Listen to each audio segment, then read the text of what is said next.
Climbing is not just a dream. With a proper mindset and the right method, anyone can get out of the rank they initially belonged to. That's the first thing my Grandmaster Journey confirmed.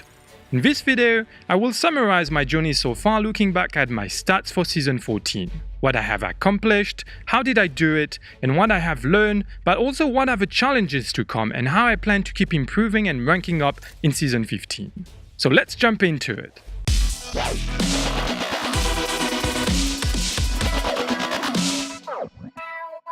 Hey guys, my name's Alex and I'm on a Grandmaster Journey. Can anyone reach the top tier of Overwatch? The answer in this series, with weekly updates, gameplay reviews and study sessions to follow my baby steps towards Grandmastery. So if you're interested in my progression and in learning with me how to get better at the game along the way, consider subscribing and clicking on that bell icon to make sure to be notified of all my future content. Time for a little summary.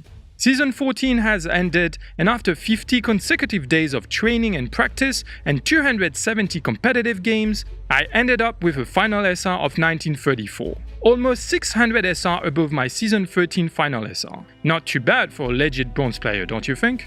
Technically, after changing my settings to optimize my FPS and my input lag on day 19, I gained 725 SR in 31 days. Which is even more impressive because, like I said, I was in bronze for a reason and stagnated there for quite a bit before finally being able to get out. That change of settings increased my accuracy drastically and boosted my self-confidence.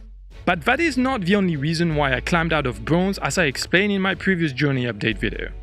Out of the 270 games I played, 143 were victories, giving me a final win rate of 52.96%, which is a very good number already.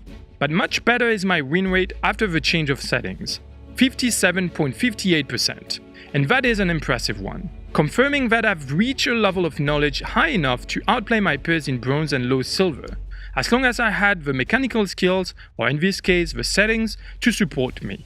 In other words, even if you know the game enough, even if you know how to play your main hero and you do the right thing a lot of time, if you don't have the mechanical skills to execute properly what you have to do, then you won't be able to climb.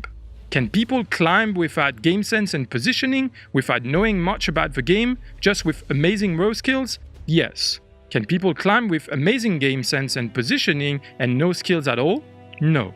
If I had to give you an educated guess to explain that observation, I would say it's because of the incredible mess that are bronze and silver ranks.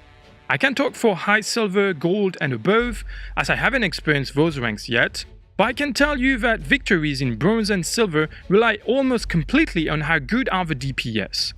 So if you are a gifted player who doesn't know anything but can click heads consistently, then you'll carry your teams to victory and your ass out of bronze and silver easily. But if you are a mercy player, no matter how good you are, if your tanks are bad, don't know how to initiate a fight and how to create space, and your DPS don't kill anyone, then how are you gonna win? And it's not just mercy. Most of the supports and tanks are in that position where it's almost impossible to solo carry, to transform a clear defeat or a stomp into a tight victory. Even Tesla, a GM Mora main, admitted there were games in silver he couldn't do anything to change the tides. So imagine for a silver Mora, or even a gold or plat level Mora who is trying to climb. My point is, don't expect to get out of bronze easily if you're silver level tank or support. The only games you will be able to impact positively are the tight ones.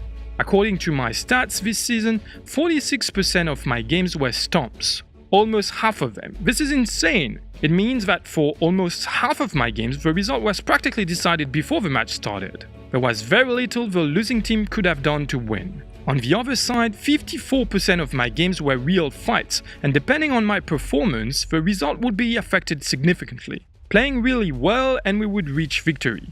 Playing really bad, it would be a defeat. Those games are the ones that will make you climb. If you manage to 1. Play a great number of those tight games, and 2. Consistently tilt the balance in your favor, then you will get a positive win rate and gain SR. But again, it's much easier to turn tight games into victories if you are a DPS main because of a simple reason. Matches in silver and especially bronze are not organized. Teams lack coordination and basic strategies like fighting together, as I explain in my grouping up videos, or balanced compositions, as I will talk about in my next study session coming out later this week. As a Pharah main, I tend to pick her right away. But if 2 or more people pick DPS and don't change approaching the start of a match, then I will switch to Moira or Orisa to get a more balanced composition. That, my friends, was a mistake in bronze. While I know I am a good enough Pharah in bronze to most of the time carry my teams to victory, as my win rate with her is 67%, I don't know how good anyone else will do as DPS. And in bronze, people tend to just play whatever, since they can't drop lower. People don't even realize they are not good enough because they don't care, or people just don't really mind about winning or losing. Little to say that DPS good enough to carry are rare. So when I started to stick with my Pharah, even if we had 3 DPS or even 4 DPS, I started to win more games than losing. But I could do that only because I knew for sure that I was able to carry with my DPS, with stats clearly supporting that fact. It was not false confidence or a simple assumption, it was a certitude. Don't lock your favorite DPS if you're just above average or if you just won 3 games in a row playing that hero. Having a well-balanced team that work together is usually the best way to ease the path to victory. After 2 weeks of constant climb and touching 1800 SR, I reached a first plateau. For 10 days, I didn't really climb and was starting to get frustrated because my personal stats were saying I was doing pretty good, but my matches results didn't really show it. My Pharah was not as overwhelming than before, and I met a few soldiers, ashes and McCrees that made my life a bit of a pain. New ranks bring new challenges, and this was one. In silver, people start to pick counters and to have better aim. So as a Pharah, who's probably the hero with the most hard counters in the game, I needed to adapt my play and accept that sometimes I need to switch character. While before I could play Pharah on any map, I would rarely meet any opposition worth a hassle, in high silver I had to let her go on some maps not suited for her at all. So no more Ilios Ruins, no more Volskaya, Dorado, Busan or Route 66, just to mention the ones that come to mind. But also I had to change my playstyle. Less risky dives on the backlines to take out the healers, I would get punished for that now, and more spamming the choke points and weakening the enemy together with my team before going for the finishing blows. Playing safer to deal more damage and avoid getting picked by my counters was necessary, but it made me unable to carry team fights. Getting those 2 free kills that would open the path to victory doesn't happen so often anymore, and I miss that feeling of owning the game and the opponent.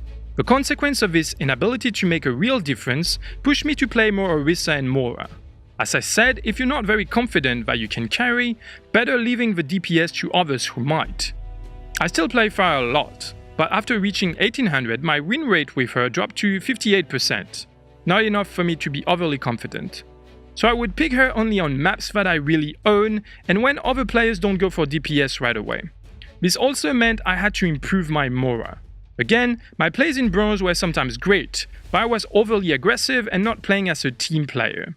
My last VOD review analysis helped me a lot to figure out what I was doing wrong and how to play Moira efficiently, and the results showed immediately. But as a Moira, as I mentioned before, sometimes you can't get really frustrated because there's nothing much you can do better to make your team win. Staying behind 2 tanks that don't go on the point or healing DPS that keep taking damage they could avoid is support's main's everyday life. But that's the price to pay when you don't feel like taking the responsibility to lead your team to victory.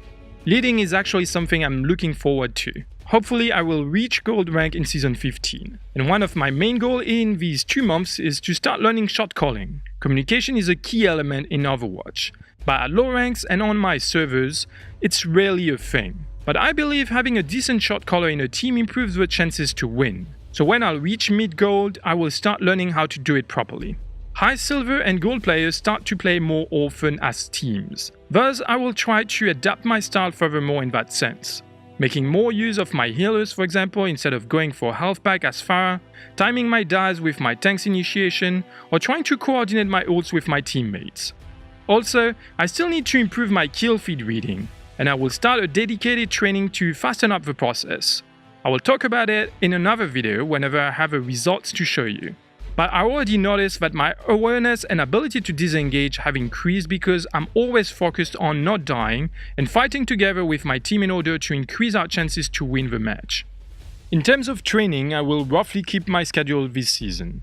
I just made some changes in Aim Hero, practicing the same 3 drills every day now and changing settings only when I reach a 90% accuracy average.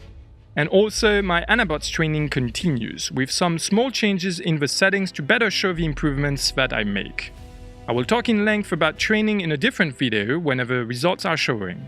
But the main focus this season will be to do more VOD reviews and study sessions, and to practice and improve my current pool of heroes, as well as a couple of additional characters. First will be Lucio, that I already played quite a bit, and who will start getting very useful now that people are playing more as a team. And the second one should be another tank, since Orisa can be used at full efficiency in every situation. I'm thinking Winston, since I played him a bit, or learn from scratch Reinhardt. What do you think, guys, I should work on? Let me know in the comment section below.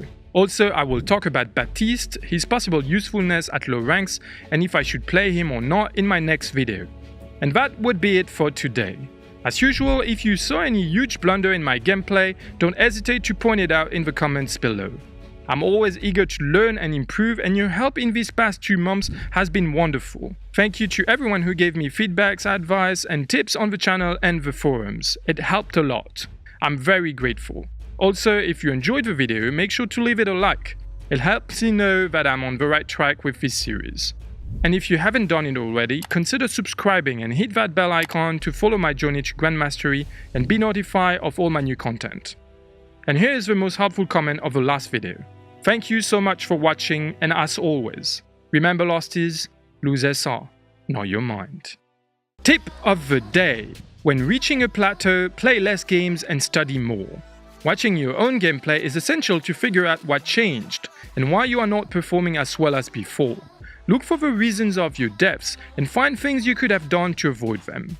Try it on and let me know if it works for you.